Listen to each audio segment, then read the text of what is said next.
ഇന്ന് കാർഗിൽ വിജയദിനത്തിൻ്റെ 25ാം വാർഷികം നമ്മുടെ രാജ്യം ആഘോഷിക്കുമ്പോൾ അതിനെ അനുസ്മരിക്കുമ്പോൾ ഏതായാലും 1999 നടന്ന ആ യുദ്ധ സമയത്തെ നമ്മുടെ ഇന്ത്യൻ സൈന്യത്തിൻ്റെ അവസ്ഥ എന്തായിരുന്നു, ഇപ്പോഴെന്താണെന്ന് ഒന്ന് അവലോകനം ചെയ്യുകയാണ് സീനിയർ മേജർ റാങ്ക് ഓഫീസറായ MK ദാസ്. അദ്ദേഹം പറയുന്നത് ഇങ്ങനെയാണ്: 1999 ഈ പാക് സഹായത്തോടുകൂടി പാകിസ്ഥാനിലെ പട്ടാളക്കാരും ഭീകരരും നമ്മുടെ കാർഗിലെ മലനിരകൾ കൈയടക്കി.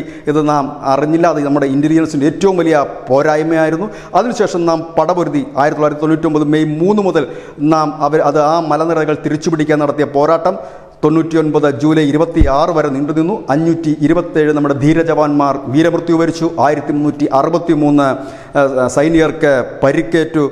ഏതായാലും അന്ന് എന്താണ് സംഭവിച്ചത് എന്ന് ചോദിച്ചു കഴിഞ്ഞാൽ നമുക്ക് ഒരു യുദ്ധത്തിന് വേണ്ടിയിട്ടുള്ള ഇല്ലായിരുന്നു. വിഭവത്തിന് വലിയ പ്രതിസന്ധി ഉണ്ടായിരുന്നു.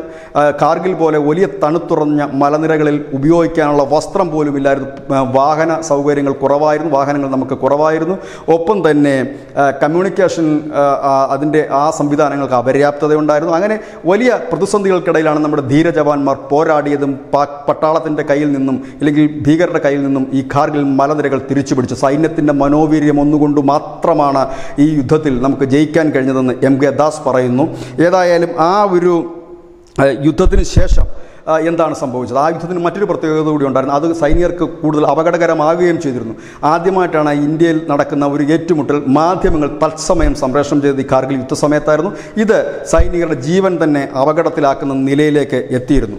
അതിനുശേഷം യുദ്ധ വിജയത്തിന് ശേഷം കാർഗിൽ അവലോകന സമിതി നിലവിൽ വന്നു. ആ സമിതിയുടെ തീരുമാനമായിരുന്നു സംയുക്ത സൈനിക മേധാവി നമുക്ക് വേണമെന്നുള്ളത്. മുൻപ് നമുക്ക് കരസേനയ്ക്കും വ്യോമസേനയ്ക്കും വായുസേനയ്ക്കുമൊക്കെ സെപ്പറേറ്റ് മേധാവികളായിരുന്നു. അവരെ കോർഡിനേറ്റ് ചെയ്യാൻ ഒരു മേധാവി ഇല്ലായിരുന്നെങ്കിൽ ഇപ്പോൾ നമുക്ക് സംയുക്ത സൈനിക മേധാവിയുണ്ട്.